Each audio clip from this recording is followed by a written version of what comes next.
Hello guys, तो finally आर्नो classic Ohio की list reveal हो गई है and dam man what a list, what a lineup. मतलब जितना हम लोगों ने सोचा था उससे भी कहीं ज्यादा इंक्रेडिबल लाइनअप, कहीं ज्यादा कंपेटिटिव लाइनअप इन लोगों ने हमारे आगे प्रेजेंट कर दिया है। मतलब अब तो बहुत ही ज्यादा मजे आ जाएंगे इस शो को देखने में। और ये सिर्फ ओपन का ही नहीं बल्कि दोनों का ही, ओपन डिवीजन का भी और क्लासिक का भी, दोनों का ही लाइनअप अमेजिंग है। सो पहले हम ओपन की बात करते हैं, उसके बाद चलेंगे क्लासिक पर भी। एंड जैसे रूमर्स थे गाइस इस लिस्ट के आने के पहले, वैसे ही अब वो बात ऑफिशियल हो गई है, यानी कि फॉर्मर मिस्टर ओलंपिया और लास्ट ईयर के रनर अप हार्डी चूपन भी इस लिस्ट का पार्ट हैं। यानी कि हार्डी चूपन एक लंबे टाइम के बाद एक प्रो शो में हमें कंपीट करते हुए दिखेंगे। मतलब आप एक्साइटमेंट इस शो का आप समझ सकते हो कितना ज्यादा बढ़ गया है हार्डी चूपन को इस लिस्ट में देखते हुए। और ये चीज बहुत सारे लोगों को बहुत सरप्राइजिंग नहीं लगी, वो इसलिए क्योंकि इस बारे में काफी हद तक लोगों को ऑलरेडी लग ही रहा था। मार्केट में बहुत ज्यादा र्यूमर था पहले से कि हार्डी होंगे इस लिस्ट का पार्ट। अब देखो लास्ट ईयर के मिस्टर ओलंपिया में 400,000 का जो चेक हार्डी के हाथ में आने से रह गया, यहाँ पर एक बहुत बड़ा मौका है हार्डी के पास एक इतना बड़ा चेक अपने नाम करने का, उस चांस को दोबारा से कैपिटलाइज करने का, एक बड़ा स्टेटमेंट बनाने का मिस्टर ओलंपिया में जाने से पहले। मतलब मैन अब चीजें सैमसन डॉटा यानी हमारे लास्ट ईयर के आर्नो के विनर के लिए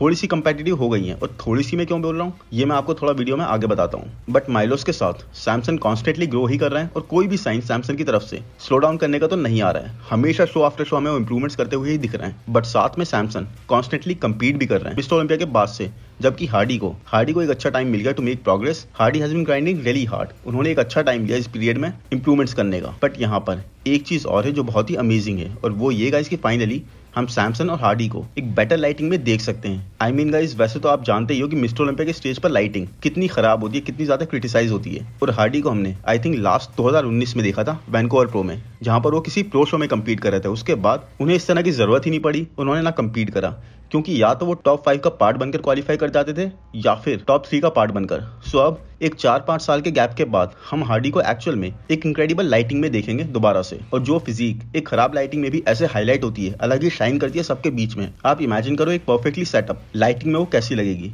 बट साथ ही यहाँ पर गाइस वो मिस्टर ओलंपिया वाला इशू वो भी नहीं आएगा जो मोस्टली हम देख ही रहे हैं। और वो ये कि मिस्टर ओलंपिया में जो घंटों ओपन के कंपेटिटर्स को बैक स्टेज वेट करना पड़ता है अपनी बारी आने से पहले, और इससे उनकी कंडीशनिंग, उनकी पीक पर फर्क पड़ता है, वो यहाँ पर नहीं पड़ेगा। सो आई थिंक ये एक बहुत ही अमेजिंग आर्नो क्लासिक जाएगा। और वैसे तो 2024 के सीजन के कई सारे प्रो शोज ऑलरेडी हो ही चुके हैं, बट ये एक एक्चुअल ब्लास्ट ऑफ होगा इस सीजन को गेट गोइंग करने में। साथ में यहाँ पर है Andrew Jack, Rafael Brando, James Hollingset, Anton Valiant, Horse MD and Rubial Moscura यानी कि नेक्जीरा। सो जैसा डेव कोलंबो कहते हैं कि आप प्राइस मनी बढ़ाओ किसी भी शो का, कंपेटिटर्स को रिवॉर्ड करो और फिर देखो लाइनअप कैसे अपने आप इंटरेस्टिंग होता जाता है, पैक्ड होता चला जाएगा ऐसे स्टार बॉडी बिल्डर्स से। तो वही है गाइस, ये लोग प्राइस मनी देते नहीं है, उसके बाद एक्सपेक्ट करते हैं कि बड़े बड़े नाम के शोज में होंगे। तो आप प्राइस मनी ऐसा करो जैसे आर्नोल्ड में हो रहा है। अब न्यूयॉर्क प्रो का प्राइस मनी भी बढ़ा दिया गया है, तो वहां पर एथलीट्स अपने आप उस लिस्ट का पार्ट बनते जाएंगे। टॉप के कंपेटिटर्स से वो शो पैक होते चले आएंगे। तो वही है गाइस, इस शो में टॉप 3 तो छोड़ ही दो, टॉप 5 आना भी is going to ask for a lot. So next compete कर रहे हैं एंड्रू जैक, जो डेफिनेटली गाइस एक टॉप 3 के कंटेंडर रहने वाले हैं लास्ट ईयर की ही तरह से।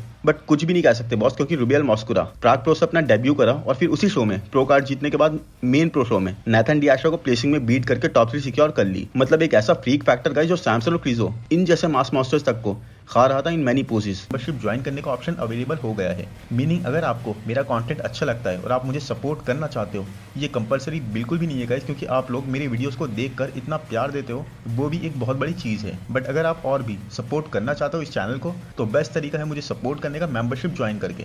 तो जो भी फिजिक कंपैरिजन वीडियोस आएंगी फ्यूचर में इस चैनल पर, वो आप स्पेशल मेंबर्स के रिकमेंडेशन पर ही आएंगी। तो ये एक रीज़न है आपके पास इस चैनल को ज्वाइन करने का। बाकी if you just want to support me and support the channel, वो एक अनदर रीजन है। तो एक बात मुझे समझ नहीं आती कि एंड्रू क्यों एक अच्छा ऑफ सीजन नहीं ले रहे। मतलब लास्ट ईयर हमने कई एथलीट्स को ऑफ सीजन लेते हुए देखा एंड एज अ रिजल्ट वो सभी अब मैसिव हैं guys, they are all massive. और एक अच्छा ऑफ सीजन लिए बिना उस तरह से अपने बहुत ही टॉल फ्रेम को ये फील नहीं कर सकते। इनको लेना ही पड़ेगा एक अच्छा ऑफ सीजन, वरना ऐसे शो में जीतना is not going to be possible for Andrew. So I don't know, हो सकता है कि एंड्रू के स्पॉन्सर्स चाहते हैं वो ज्यादा से ज्यादा कंपीट करें या फिर मोर प्राइज मनी। बट जो भी हो, एज आई सेड, एक अच्छा ऑफ सीजन एंड एंड्रू बहुत अच्छा मसल मास पुट ऑन कर सकते हैं फ्रेम पर। एंड यहाँ पर गाइस उनके लिए खतरा बनेंगे रूबियल मॉस्कुरा यानी कि नेक्जीला। इवन तो इतना एस्थेटिक है नहीं है, बट रूबियल का फ्रेम एक्सेप्शनली फिल्ड आउट है और एक exceptional freak factor, wow factor वो कैरी करते हैं। तो इट इज टोटली पॉसिबल कि रूबियल और एंड्रू के बीच में एक बहुत ही स्ट्रॉन्ग बैटल हमें देखने को मिले। और रूबियल की कंडीशनिंग, नेक्जीला की कंडीशनिंग तो आप देख ही चुके हो, मैंने इस बारे में क्या ही बोलूं किस लेवल की होती है। सो वही है गाइस, ये एक वाइल्ड कार्ड रहेंगे इस शो के, जो एब्सोल्युटली टॉप 3 भी प्लेस हो सकते हैं एंड्रू को नीचे धकेलते हुए। और अगर ऐसा हो गया तो सरप्राइज मत होना। फिर राफेल ब्रांडो, नाइल हिल के साथ में इन्होंने सिग्निफिकेंट मसल मास ऐड कर ली है। अब राफेल हमें लास्ट ईयर की तरह से एस्थेटिक तो दिख सकते हैं अगर कंडीशनिंग और पीक हिट करके आए,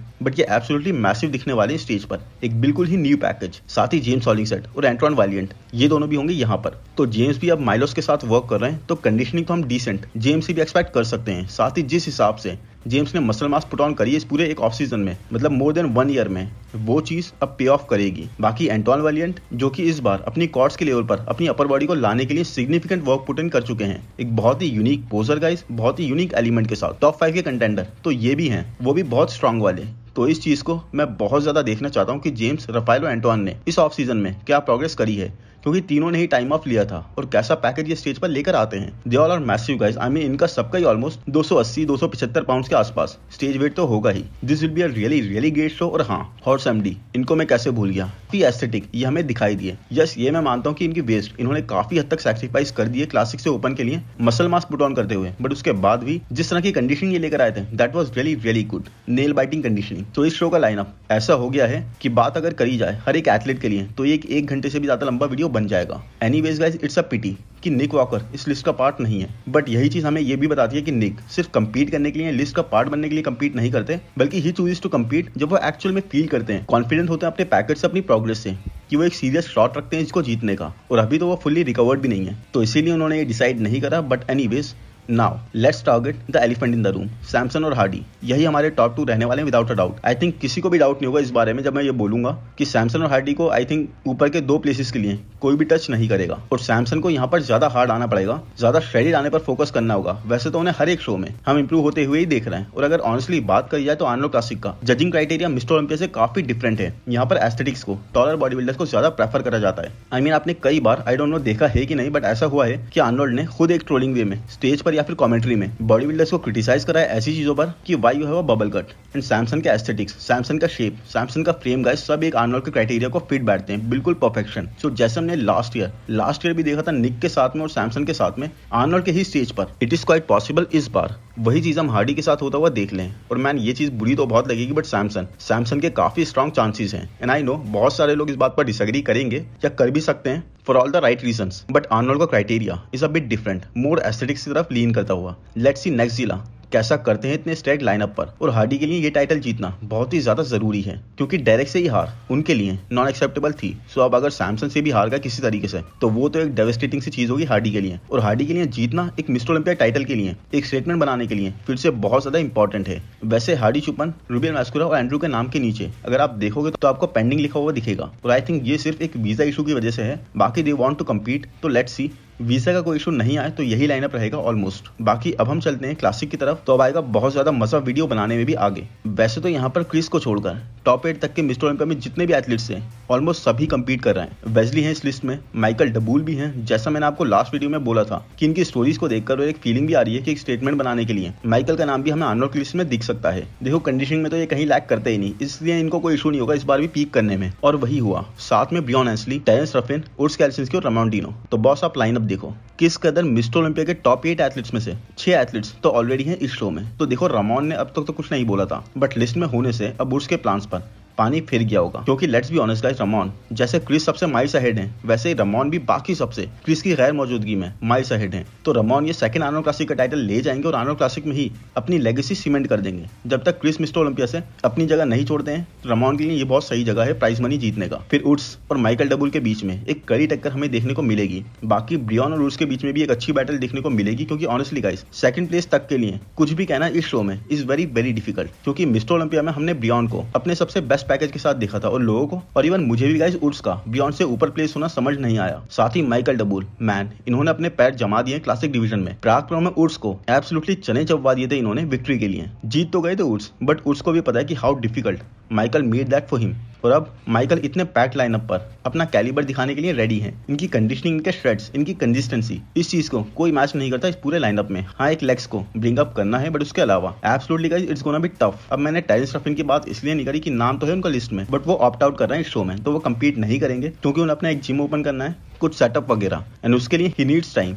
and to justify that Terrence अब कंपीट करने को चूज नहीं कर रहे हैं। बाकी वेस्ली विजर्स, मैन इनकी कुछ रीसेंट अपडेट्स दिखाता हूं मैं आपको। और फैन तो इनके क्लासिक लुक के आप ऑलरेडी होंगे ही, क्योंकि एक वास्ट मेजॉरिटी ऑलरेडी है, बट इन्हें देखने के बाद आप कंपटीशन का लेवल और इंप्रूवमेंट्स का लेवल ये खुद ही समझ जाओगे। तो बस रमॉन के बाद गए सेकंड से लेकर 6 प्लेस तक आप कुछ भी नहीं कह सकते, कैन गो एनीवेयर। तो अब नेक्स्ट वीडियो में मैं अपडेट्स कवर करूंगा, बट अब एक ये नेक्स्ट 10 वीक्स बहुत ही अमेजिंग जाएंगे, हमें एक से एक न्यू अपडेट देखने को मिलेगी एंड सीजन की स्टार्टिंग ऑफिशियली हो ही गई है। होप गाइस वीडियो आपको पसंद आया है तो प्लीज लाइक कर दो, चैनल को सब्सक्राइब कर दो, नोटिफिकेशन बेल को दबा दो, इंस्टा पर फॉलो कर दो। Thank you, bye bye.